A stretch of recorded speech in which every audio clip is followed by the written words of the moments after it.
guys, welcome to Pete PunchBeef Gaming. It's been a little while since we've had an opportunity to do a video, but there were two events that occurred that I'm super excited about, which is kicking off the next video here. And the first one is that I've got my longtime friend Russ here on with us, and he wants to help us with an unboxing. And the second one that we want to take a look at is, Russ, you want to tell us? Yeah, we're going to be unboxing Warhammer Quest Cursed City. That's right. That's right. Yeah. So it's pretty exciting. I know there's a lot of discussion that's going on about it, and undoubtedly there's other unboxings and opinions that are out there, but we thought we'd provide ours from the context of we don't know a whole lot about it. Right. So we just... I've seen a couple painting tutorials on one or two of the minis. Yeah. Just that's about it that I've really seen. Yeah. So we're going to give you our layman's opinions, I think, on what's going on here. But before we get started, I think, Russ, you wanted to kick something off with a question. Yeah, I had a question for you, Pete. Have you punched any beef lately? And if so, how's it gone? Well, yeah, I generally try and punch at least two sides of beef, at least twice a day. But because I'm a little bit of a weenie, it typically doesn't go so well for me. Gotcha. I should probably go ahead and crank it up. Touche, Russell. Okay. All right. Well, Russ, why don't you grab what we've got here and let's show the group. Yeah, so let's go. Oh, I'm about to put it, I almost put it upside down. But here we go. I got a copy of Warhammer Quest Cursed City. I was able to pick it up a couple of weeks ago from one of our local gaming stores. I feel really lucky because I got one of their last copies, I think. Yeah. And I got it just for the regular retail price. They were not jacking it up or anything like that because they're good people. So I've had it for about 2 weeks, and I'm really excited because we talked about doing this video. So I've been sitting on it for 2 weeks, and I'm really excited to see what's in here. So let me ask you, what's the retail on this? Do you recall? It's just about $195. Oh, okay. Yeah, so just under $200. That sounds really good. And so this is a Warhammer Quest variant. It is, I guess, what? Undead and kind of witch hunters? Is that the deal? Yeah, it's not. So Warhammer Quest is... I've never played any of the previous versions. Okay. But it's not like a skirmish game. It's not like Kill Team. It's for 40K. It's more like a dungeon exploring game, or like equivalent. I think it shares a lot of similarities with like Descent or what's the Star Wars one? Oh, Imperial Assault. Imperial Assault, yes. Because you take on individual characters, and we'll show some of the characters on the back here in just a second.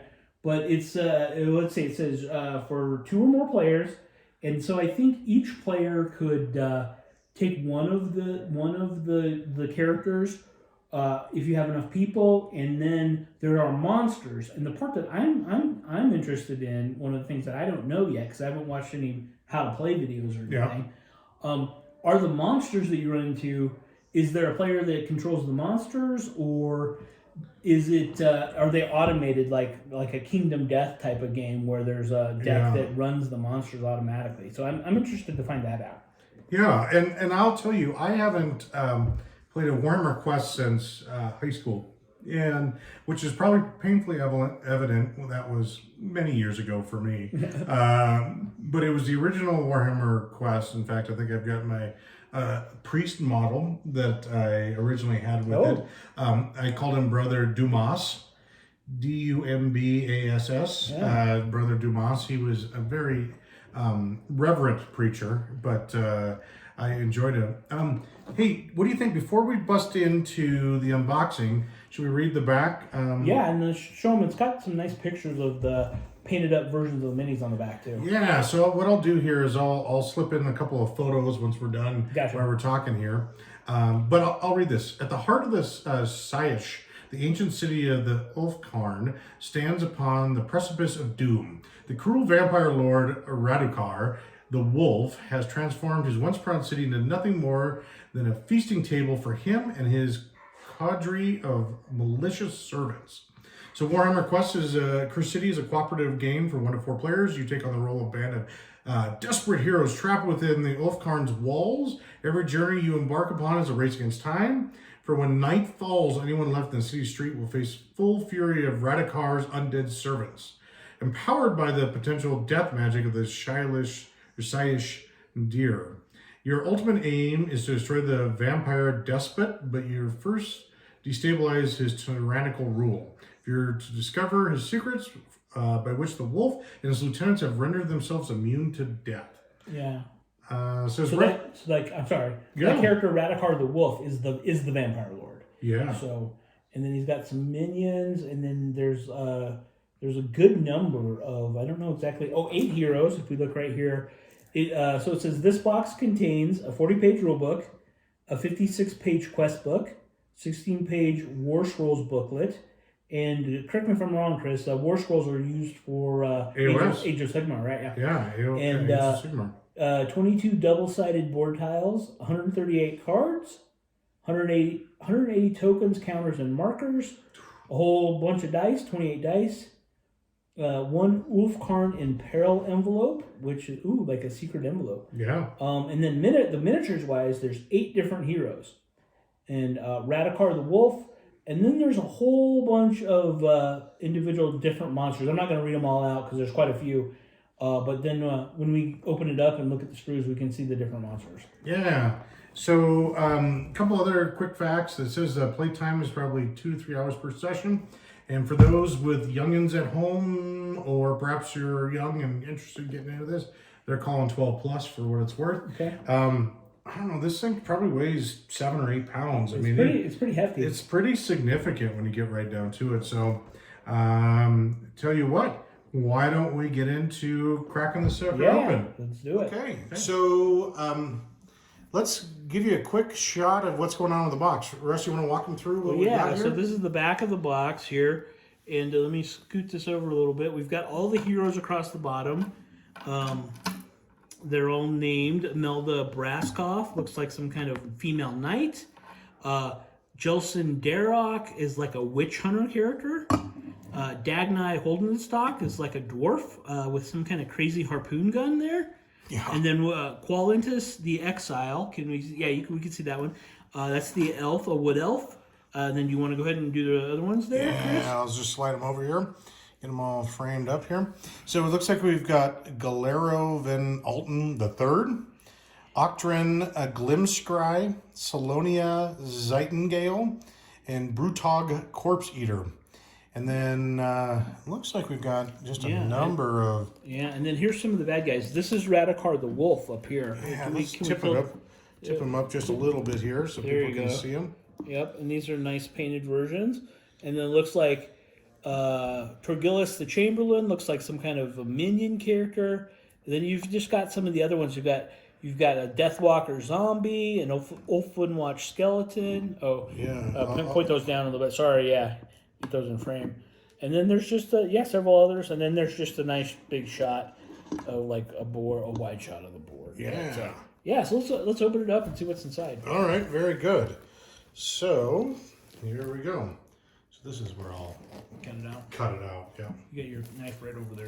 Oh, you got it. Look at that. Aha. This is fun. I'm doing this with you, Russ.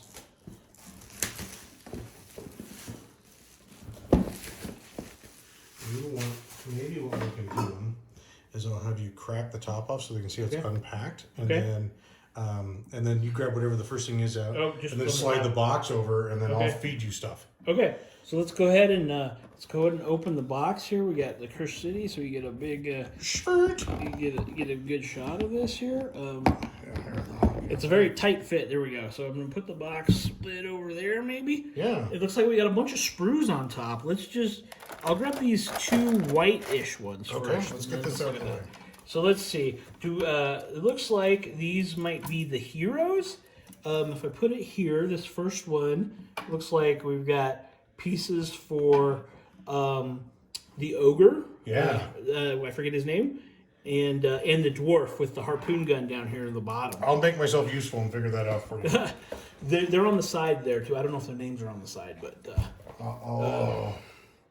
yeah. So the dwarf. So this is definitely the dwarf character and the ogre. And then I'll just put this one up here.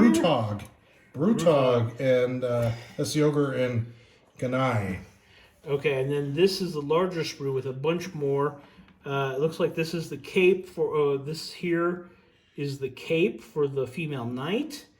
There's definitely at least 3 or 4 characters. I see the head for the wood elf with his antlers. Let me flip that around and maybe we can see the front of his face. There we go. We've got that there. A lot of detail on here. This is the wizard guy. Has his big cowl and his cloak. It looks like. So there's definitely, these are push to fit models. We should say too. I was just going to ask you. The back of the box did say no glue required. When I put them together, I will probably glue them because I dry fit them and then I usually go ahead and glue them just so they're permanently together. But yeah, we got a lot of highly detailed pieces. It looks like it's going to be pretty cool. Challenging to paint with, I'm a tabletop standard painter. I'm not like a competition painter, so I'm going to do the best I can. But there's a lot of detail on there to work with. One of the things I noticed, Russ, is when you look at, let's see if we can find a good picture here. Maybe right there. You see the little nub? Mm-hmm. So those will fit into the bases quite nicely. Gotcha. And so you don't have to glue the figure down to the base directly. You can glue on the nub or maybe even push fit it in there. The same if you're looking at this guy. You can see right underneath his foot there, you've got that little nubbin that's associated with it, which is nice. If you're new to tabletop miniatures, that is something that's really kind of cool. All right, are you ready? I'm going to hand you 3 giant stacks of sprues. Okay, here's 3 sprues. So these are like a darker gray plastic, and these are definitely, I think these are going to be some of the monster figures. It looks like we've got the large. One of the monsters looks like a werewolf. Werewolf. I think he's actually kind of like, he might be a werewolf. He might actually be like a big bat. Although that does look like a wolf tail. Oh yeah. Yeah. There's two different ones. There's some guy with a big executioner's axe. Several of them. There's some terrain pieces. A couple of them are mounted on like pieces of terrain as like integral bases. Pull that one over real quick so folks can see. So you're talking like right there. Yeah, it looks like somebody's there's something crouching on top of a pillar there. Yeah, maybe like a bat type thing or something. Yeah, you know what that reminds me of? That reminds me of when they did the 40K box set for the Gene Stealers versus what is it? Space Hulk. Space Hulk. Yeah, the most recent version of Space Hulk where they've got all the Gene Stealers posed on bulkheads and stuff. It's very similar to that, I think. Yeah, nice. What do you have on the rest of those? Okay. We got some. Those were very large minis. So these are some of the smaller ones. It's like we got some Batwing character there in the bottom. Some definitely smaller. Like, is that like a rat? That's like a rat on something. We've definitely got a swarm. Look at that. Like a rat swarm. Yep. We've definitely got some skeletons and zombie parts. And a lot of the zombies are like very ornate, like carrying heavy stuff on their backs and stuff. Like this, I think, is the back of one of the zombies. Oh yeah, look at that. It's got like a fence or something. Yeah, it's got like some wrought iron fence from a graveyard, or like I think a couple of them might have like tombstone pieces on them. So one of the things I do want to say, and I suspect we'll see it here shortly, is this probably, especially if you're newer to hobby gaming, it probably seems a little overwhelming with all the models, but generally speaking, GW does a pretty good job with their instructions. Yeah, I was about to say, well, when we get into the paperwork, hopefully there's some instructions. And I was just taking a quick glance. This is the exact same sprue. It's 2 copies of the same sprue up here. Because it has the guy on the gallows right in the middle, right? Because I noticed the Batwing guy down here is the same. There's a gallows. So there's 2 copies of, just for some of the lower level monsters where you get where you get multiple copies of the same monster. So there's 2 of that. Here's our main antagonist, I think. Oh yeah, this looks like Radikar the Wolf himself there. Maybe just hold it up. Perfect. So there, get my thumb out of the way. That's the insides of his thing. There's his front and his back. Right here. Yeah, that's very cool. Yeah, that looks pretty cool. He's a very he'd be like, comparing him to a human, he's going to be a pretty big guy. Yeah, I think so. Yeah. And generally speaking, 40K Fantasy, or I guess Age of Sigmar, is 28 mil heroic, I think, is what it is. Yeah. I'm sure, put it in the comments below if you feel differently, but I believe it's 28 mil, maybe it's 32. Yeah, they definitely call it 28 mil heroic. It's a lot of them could be referred to as more like 32, especially like for 40K, like the Primaris Marines and stuff. They're definitely a bit bigger. Absolutely. There we go. So that's all of the minis. So Russ, let's show them this. I'd like to point out that they put a nice piece of, this may seem silly, but paper, you can tell in the box, because the sprues themselves have kind of sharp bits, as you can tell by these indentations you see on there. So they're trying to protect whatever's underneath here. Yeah, so hopefully those things have poked into that paper and not into my book covers. Yeah. Yep. Oh, and this has got a little blood smear. Here, why don't you show them that? Yeah, a little blood. You could just do, it's just the piece of paper, but one side is black and the other side has the little like blood smear there. That's cool. I'll do a broader picture. For something. All right, Russell, I'm going to hand you the bag of bases here. Okay, so there's a bag of what looks like 25 standard 25 mil bases, and maybe a couple. And there's a couple bigger ones. There's some 40s in there too, and then these ones look like 32 mils. Probably for the heroes, maybe. Yeah, these are there 8 of them? Yeah, that's probably a good call. These are probably the heroes on the 32 mil, and you got another big one, and you got some other. That's like a 50 mil, and there's some 40 mils and 25 mils in here. Yep. And so there's like 60 monsters and like 8 heroes. So there's a ton of bases for them. That's not super exciting, but they come on a variety. Yep. But there you go. You get your bases. You need them so your minis can stand up. There's a bunch of dice. Let's actually crack these open. Oh, yeah. Because there is, as you mentioned, there's more than just the classic GW D6s. I should do this in camera, maybe. I can't get it. All right. I'm stuck. There we go. I'm going to dump them out. We've got some D8s with special pips. There's some blank sides. There's a D12 in here. There's a bunch of regular D6s. And there's some special D6s. Yeah, so there's special D12s too. Yeah, I will go ahead and comment that I think it's fair to say you and I are both longtime board gamers, RPG, and also miniatures gamers. I'm looking at these dice. These are pretty standard, like, entry-level dice. They're nothing special, high-end. Yeah. They certainly do the job. I don't mean to imply otherwise. Yep. I love it when you leverage the use of D12s. They're going Fantasy Flight style with special dice. That's the thing that Fantasy Flight does a lot in their board games. Yeah, and GW has special dice. So one thing I will call out is if you're looking at this D6 I've got here in my hand, you notice how it kind of bleeds over the ink. They're not the highest quality dice. Not terrible. I don't think it's. Yeah. It's nothing This D12, they didn't color in the lines when they were painting these numbers. Yeah. They kind of spill over a little bit too. Yeah, not a big deal. Certainly not like a showstopper, but if we were going to nitpick that, the model's outstanding. GW quality over the top. This is maybe where they made up some of their margin. And I mean, as you said, we're minis gamers, we're board gamers. We can replace these D6s with any amount of D6s that we want. Just about to see what these special D8s and the special D6s and D12s with these interesting pip styles. Like what are these for? Those aren't something I can't just go to my dice bag and find a replacement for this guy, right? We'll have to figure that out. Yeah. So, Russ, there's this I think is going to be kind of exciting here. It looks like some of the cards that we've got in this space. And I'm going to, a little spoiler alert, I don't mean to steal your thunder, but it looks like we got some pretty cool character card things. So yeah, all right. Let's open this up and see what we got here. Do you have that little knife thing? Yeah, absolutely. I'll tell you what, sometimes these nails get in the way of doing stuff. I will help you. So one of the things while we're opening this up that I am really interested in is I don't quite recall the Quest board game a whole lot. It definitely felt like a dungeon style. I'm kind of hoping, and I know you all probably rolling your eyes because you figured this out already, but I'm kind of hoping it's a cooperative game. Sometimes I really like cooperative games. I think it is. Didn't it say that on the back? Didn't it say?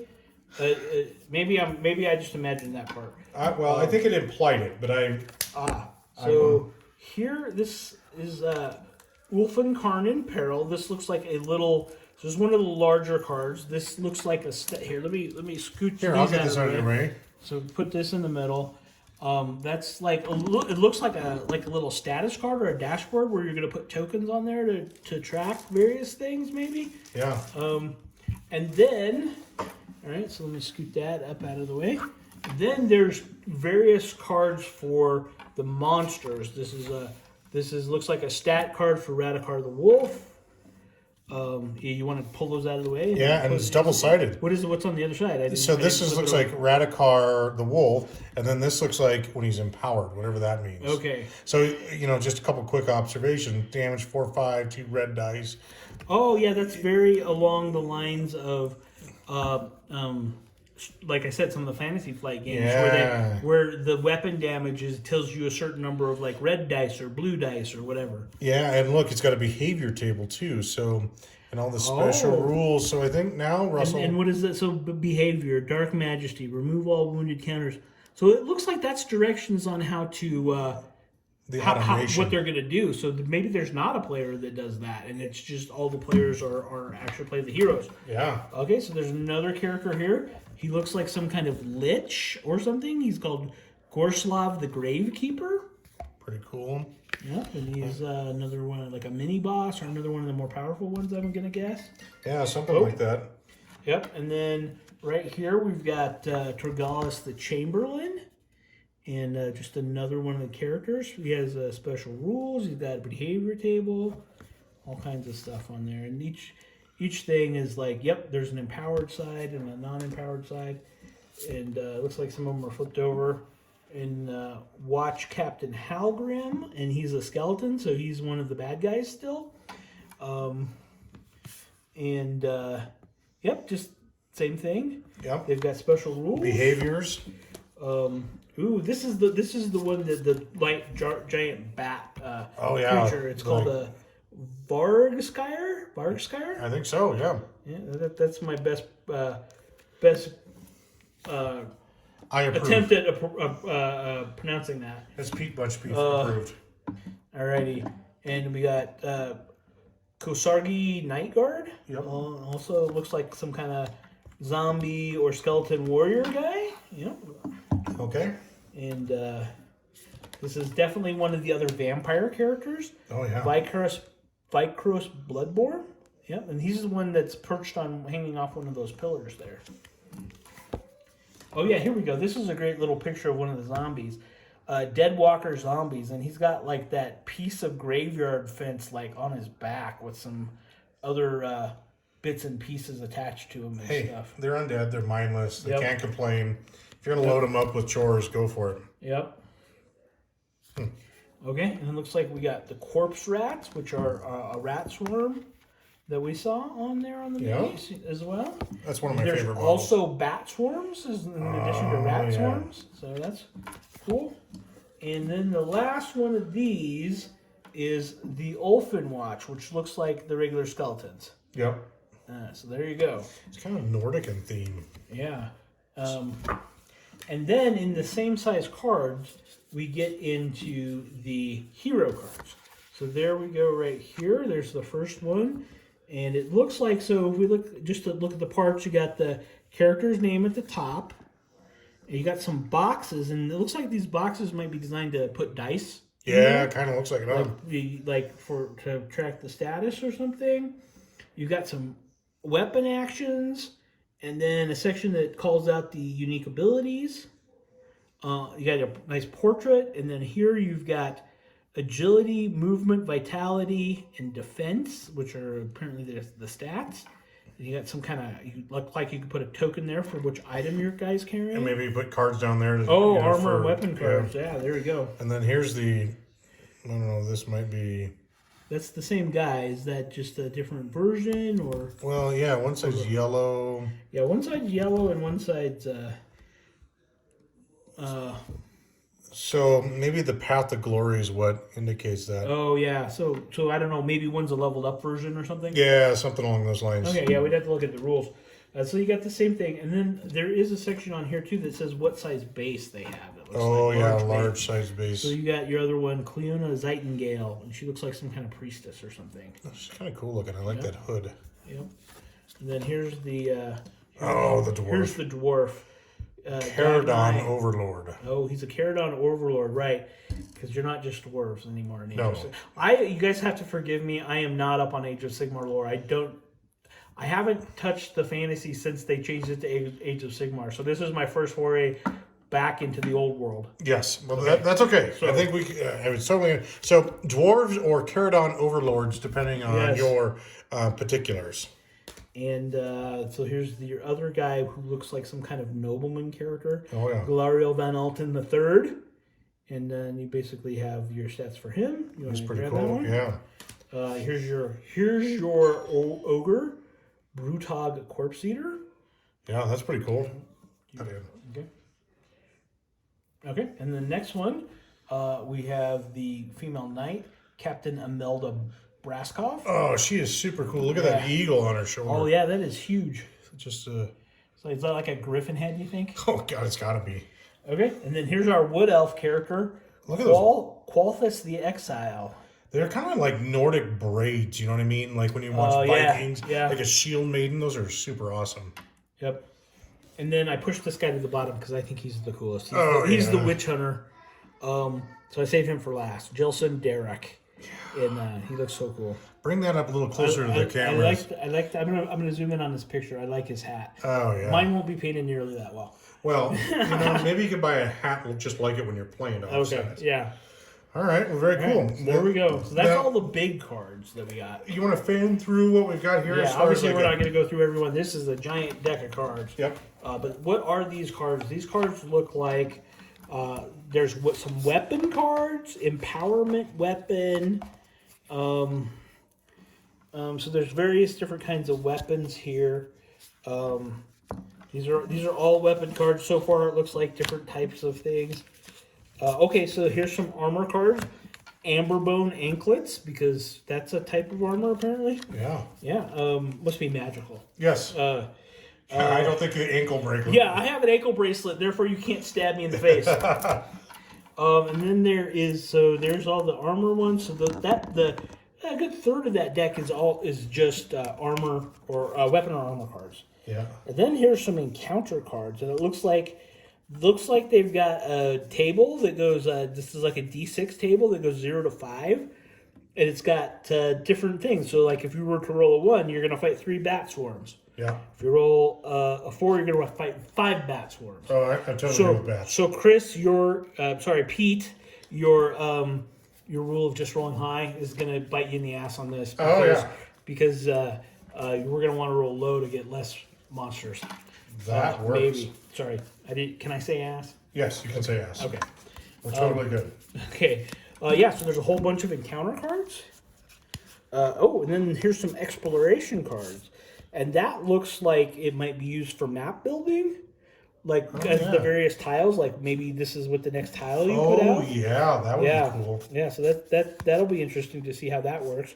They have very nice full-color pictures of all of the... of what I'm assuming are all the tiles that are included with it as well. Oh, and then we got some ones. These are interesting. I don't know what these are for. They've got this creepy skull picture on both sides.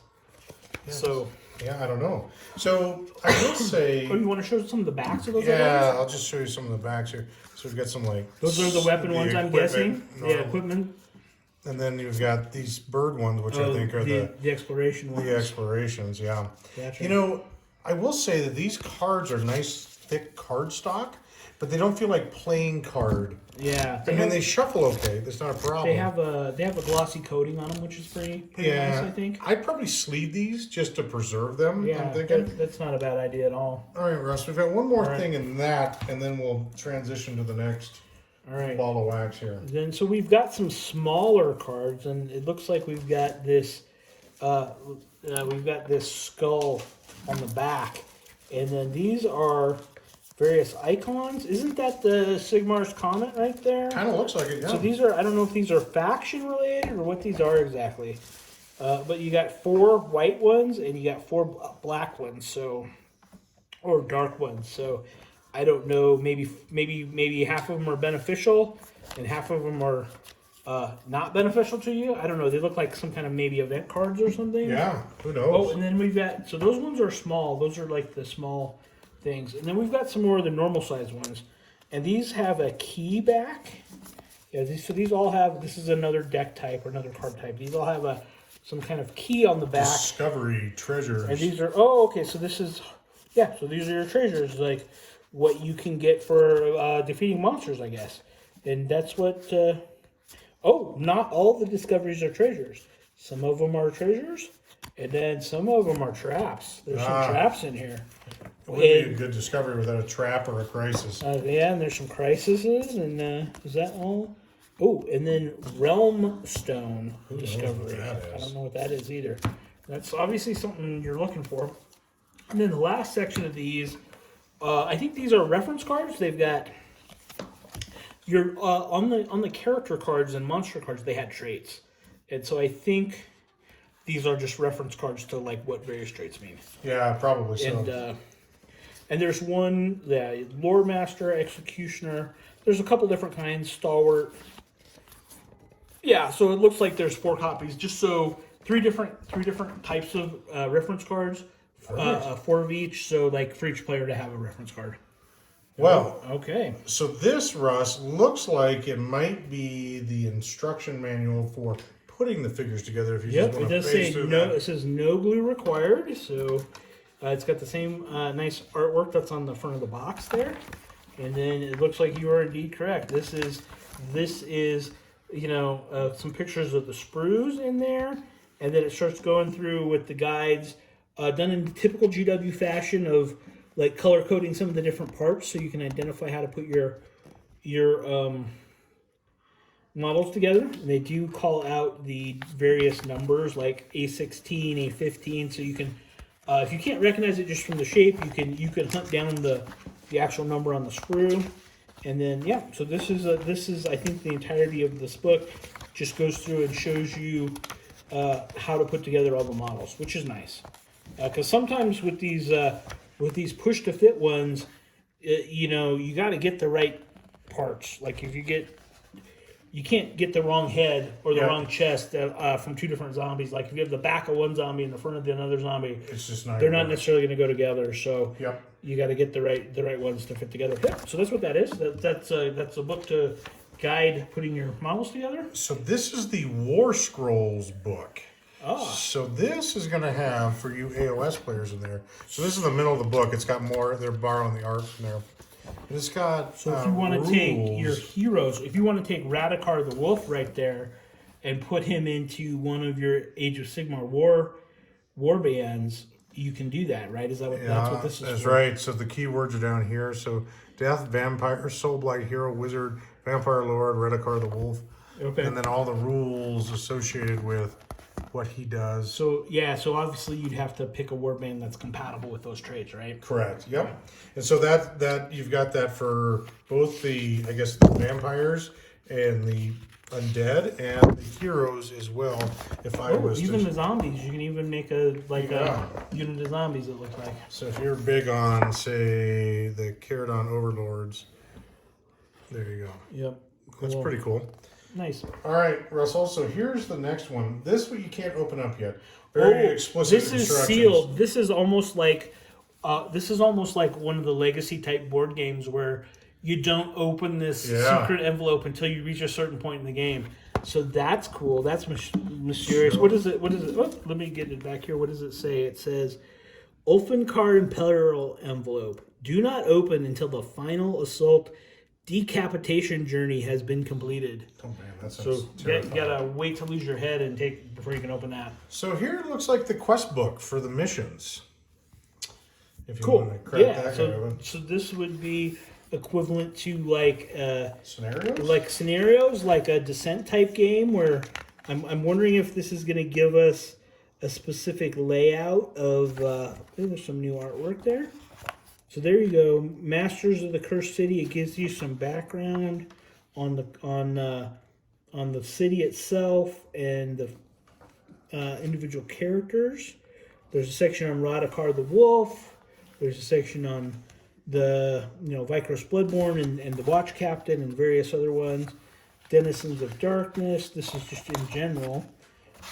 And then, so this, I'm still, okay. And then here's the section on the heroes, like your backstories for your heroes, it looks like. And then, there you go, Orphan Carn and Peril. And here's your individual journeys. And it, so like if you're doing hunt journeys, it looks like it's got a section that tells you like, which, is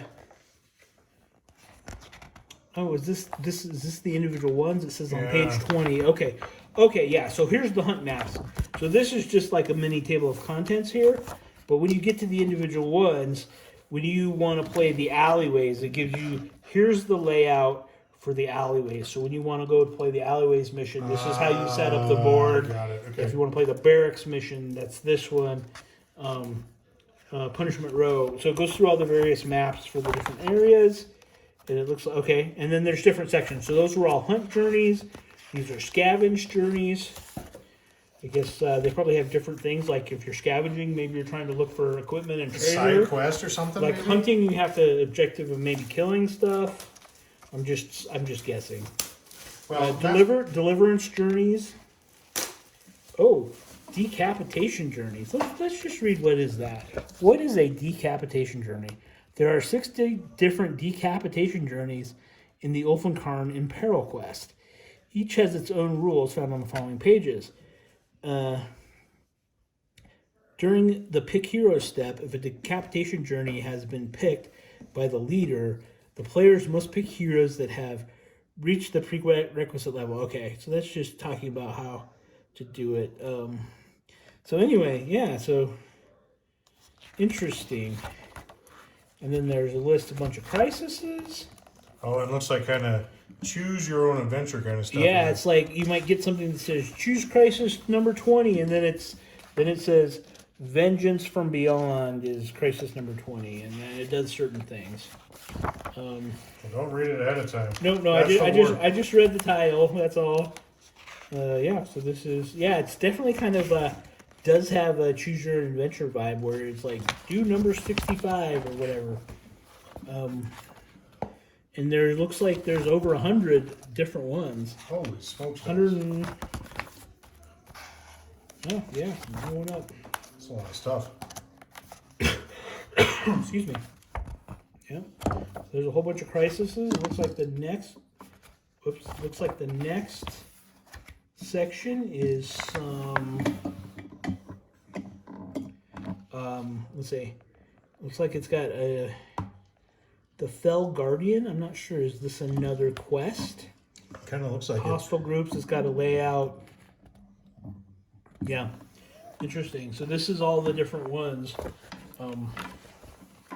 They get a little more detailed towards the last ones, I think. And then you got the rule book, which says read this first. And it looks like we've got kind of an introduction, and it's got a contents. And I cheated on you, Russ. I went ahead, and I don't think it's got an index, but it looks like a pretty standard rule book.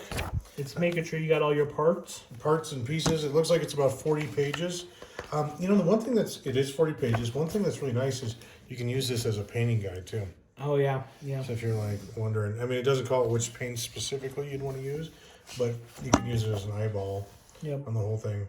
Getting ready to play, picking, I guess those are initiative tokens when we were looking at them earlier. Yeah, it says, let me just look at the pick heroes part, because it says, the journey is undertaken by 4 heroes. The number of heroes each player controls is determined by the... Okay, so you always play with 4 heroes. Oh, okay. So if there's only 2 of us playing, I guess we would each control 2. Okay. One player, you control them all. 2 players, 2 each. Yeah, so that looks like... So it looks like... It does look like it's cooperative. And... yes. And it does look like the we saw on the monster cards there's instructions on their actions. Yeah, so it's automated. Automated for the monsters. So it's cooperative though on what the heroes do. That's pretty awesome. All right, Russ, we've got the big mamma jammas here. The tokens. There's a whole bunch of stuff. There's a bunch of number ones up here in the corner, just like 1 through 5 looks like. It looks like with various other numbers. We've got some ones with swords. Oh, we got a classic zombie hand reaching up. Oh yeah. Gosh, a lot of stuff. A lot of cool artwork. Ooh, look at this one. It's like a rose with a black rose with some thorns. Yeah, and this is like a big clock or calendar or something. Yeah, so there we go. Have to figure out what all those are for. There's a big sheet of that, and then this one is mostly tiles. There are some additional tokens along the side here, but these pop out really cleanly. Yeah, and in fact, some of the bigger ones want to come out right away. But these are some of the nice room tiles. And they're and are these double sided? They are double sided. So you got a different room like on this is the same one I just showed. You've got this one with the parquet floor with this skeleton, and then on the other side you've got a room full of coffins. So that's interesting. Yeah. So they're making good use of both sides. So it looks like we've got a total of 5 of these overall. Some more boards. Yeah, let me flip this over so you get a look at this. Nice, like ornate iron grill work there. That's cool. This over. Oops. Yeah, so some of these want to pop out just from me flipping them over. Some of the tiles want to come out, so they will come out very easily. Cool. Gosh, the color and production is really nice on these. Yeah, I do like them a lot. This red carpet. This is like a throne room. Look at that. It's like your living room at home. Yeah. It's got a big throne at one end. No, yeah, that's what I mean. My throne just runs into the bathroom. Fair enough. And then we get a big pile of plastic bags. So we can sort all our tokens and cards and whatnot out. Yeah, that's nice. So Russ, why don't we do this? Why don't we go ahead and lay all this out and talk about our final thoughts? Sure, and that's everything. So, Russ, we've got a lot of stuff right before us. Yeah, this is quite a spread. Yeah, I know this is an expensive board game at $200, but let me ask you first, since you footed the bill on this, are you feeling like you got your money's worth? I mean, at least initially, you haven't played it. I do. I mean, it's a GW product, so we know that they can be pricey. Yeah. But I think they do usually come through on the quality. I think the minis especially are pretty good. Most of the game components are pretty high quality, I would say. Yeah. I think the one thing that kind of stands out as an exception is the dice. The dice are kind of cheap dice, but I mean, that's not a deal breaker. I mean, they're going to work. They're just not the prettiest dice I've ever seen. They're not premium, like some of the other things that are on the like. I feel like the tiles are exceptionally nice. I feel like the minis themselves. I mean, these sprues that we looked at earlier are incredible push-fit models. Yeah, I agree. They're really nice. The cards themselves are nice. Are they, Vegas-style shuffle cards? No, but I don't think they need to be. Right. To get down to it. I'll, as you said, I'll probably throw sleeves on those. Yeah. And I feel like I am not disappointed with the money that I spent for this game. Yeah. So here, my thoughts are, honestly, as I look at this, I go, number one, would I spend $200 on this?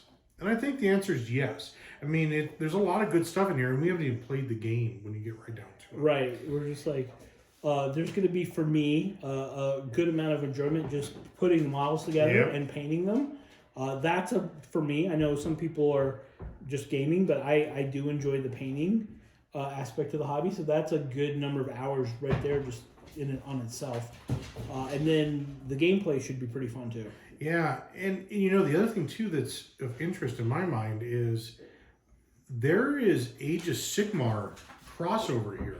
As I was looking at this, so I have an Ogre Kingdoms army, and I feel like I'm like, I got a little bit of fear of missing out because I don't have the Ogre Kingdoms model to add in there. I don't know if he's any good. I don't know anything about it, right? Well, but that's my emotional reaction. Yeah. I have not bought into Age of Sigmar yet. I'm like, I do have several Warhammer Fantasy Battles armies. And I just haven't, when they went to the new skirmish model for Age of Sigmar, I hadn't bought into it yet. But this might, with the announcement last weekend of the new edition of Age of That's right. Yep. And this gives me some models I can use. You know, if I can use the Radikar the Wolf and maybe buy a couple of boxes of vampires or other undead, and maybe I can get my feet wet with that. And it's a good gateway, essentially. Yeah. Absolutely. I am very excited because it appears that it's a co-op game. And I'll tell you, I don't always love a co-op game, but generally speaking, I feel like I've been pretty excited about co-op games, especially when I'm tired. Mm-hmm. And I'll say right now, Russ and I have both been vaccinated, and the CDC just came out with guidance that basically said, hey, if you're vaccinated, then you can be in the same room without a mask. And so it's pretty exciting. They just announced that this afternoon. And so it's pretty exciting for us to be able to, hey, you know, maybe it's been a long work week, whatever the case may be, and you don't feel like fighting your friend in a friendly board game, so play together. You know, take the stress level down. Yeah. So you mentioned it a little bit about the fear of missing out, about not being able to get a copy of that. Yes. Should we talk about the controversy that's happened around this game? Sure. Okay, so I don't claim to be an expert. There are tons of videos that talk about this in the Warhammer community on YouTube about how the game was essentially supposed to be not a limited edition first of all, but then stuff happened and it's no longer available. And there's all kinds of conspiracy theories about GW short producing, you know, and creating false demand by holding it short. I do have an idea about that. So in my day job, I do work for a distribution company. It's not in the game industry or anything, but there are definite impacts to the COVID vaccine and how transportation and stuff happens. I think a lot of not just Curse City, but some of the other slow releases from GW are basically impacted, you know, by the ports and things being held up in customs, things taking longer than expected to be delivered from, you know, where they're produced to where they want to get to sell to people. And that's not always in control of the company that, in this case, GW, that's going to want to sell it. Yeah. And I think they might just be playing it safe by saying, communication is good. Like if they just came out and said that would be the best solution. But they haven't done that, right? Maybe they're playing it cautious more than saying, oh, we'll get more eventually. They're just not saying anything right now, and then if it does become more available in the future because they get their supply chain back in line, maybe we'll see some more in the future. We don't know, though. Yeah, we don't know. I suspect it's been a pretty big hit. They'll probably reduce some quantity more, I'm guessing. Now, let me ask you, here's the $10 question, and perhaps it's a bit polarizing. But there's been a lot of grief online. If you look at Facebook, resale groups, things of that nature, where somebody picked it up for, you know, whatever the price is that they pay, and then they resell it, and it's notably over what the manufactured suggested retail price is. Where do you come down on the is that acceptable or not? I am not a huge fan of, you know, that's essentially like equivalent of like a ticket scalper or something like that. That's right. Yeah. So if you're gonna call it scalping, I'm not a huge fan of that. I would most of the time I'm gonna buy it from the game store locally or even online if as long as it's still, you know, relatively, if it's in the ballpark of the suggested retail price. If it's significantly over, I'm just going to have to pass on it. Yeah, I think I'm kind of in the same boat. You know, I get it. It's a free market, and people can sell stuff that they've purchased for whatever price they want to try and sell it at, right? And the market's going to determine whether it's viable. You know, you buy it at 2, can you sell it at 4? I don't know. Maybe somebody wants it bad enough that they want to. I think it's unfortunate that GW does enough copies that people feel anxious enough to go ahead and purchase it. Right. But it's, I guess, here's the deal. I think you got a great buy on this whole thing. I think, you know, it's something that I would love to have.